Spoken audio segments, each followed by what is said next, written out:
नमस्कार, आप देख रहे हैं टाइम्स न्यूज और मैं हूं आपके साथ छवि। आलू प्याज निर्यात की अनुमति मिलने के बाद इंदौर के किसानों ने सांसद शंकर लालवानी का सम्मान किया।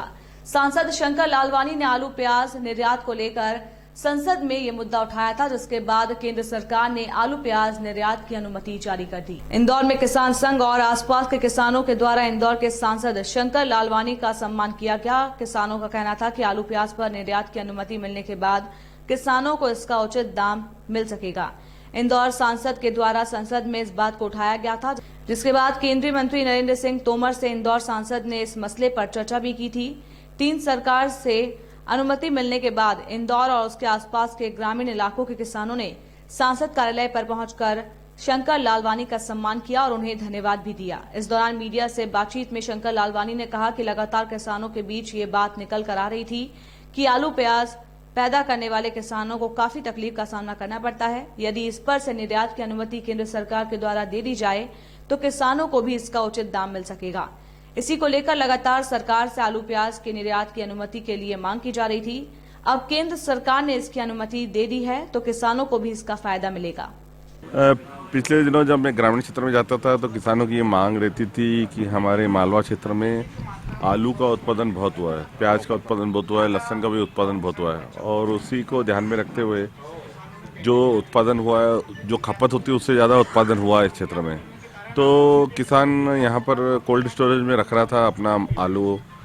उनको ऐसा लग रहा था कोल्ड स्टोरेज की जो किराया है वो लागत को लेके उसका मूल्य मिलना चाहिए।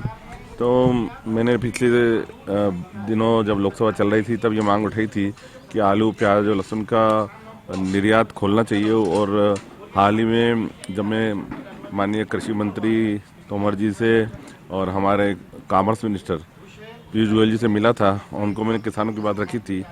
गत सप्ताह इसका एक्सपोर्ट खोला गया है।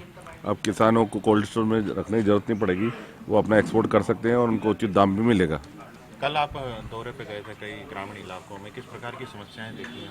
नहीं, देखिए ये बात सही है कि कुछ गांव में अभी हाल ही में जो वर्षा हुई उसमें सभी तो नहीं पर कुछ स्थानों पर, चाहे वो चंद्रावतीगंज के पास में हो, हमारे एयरपोर्ट के पास में राहू क्षेत्र हो, देपालपुर हो, इसमें कुछ स्थानों पर जो फसल है वो खराब हुई है, बैठ गई है उससे फसल। मैंने जिलाधीश महोदय से कहा है और उसका सर्वे का काम शुरू हो गया। कल सावेर जाएंगे और आज संभवतः देपालपुर राहू भी जाएंगे। जिन जिन का नुकसान हुआ उसका आकलन होगा। कांग्रेस आज एक प्रदर्शन कर रही है, गाय पर अत्याचार के आरोप लगाया जा रहा है। देखिए ये तो कभी ये गाय पे बोलते हैं, कभी राम मंदिर बोलते हैं। हमेशा कांग्रेस इस प्रकार के स्टंट करती है। उन्होंने कभी भी सेवा का कार्य नहीं किया। मुझे लगता है ये राजनीति स्टंट है।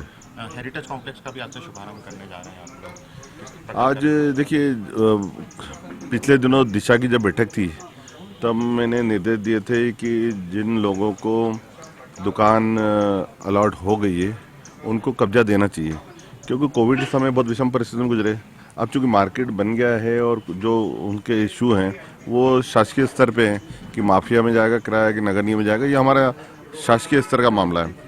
तो दिशा में निर्देश देने के बाद तुरंत नगर निगम ने कार्रवाई की है और आज उन दुकानदारों को अभी 11:15 बजे हम कब्जा भी देंगे और लोकार्पण भी करेंगे। टाइम न्यूज देखिए अब आपके मोबाइल और स्मार्ट टीवी पर लाइव प्ले स्टोर से डाउनलोड करें टाइम स्मार्ट टीवी ऐप।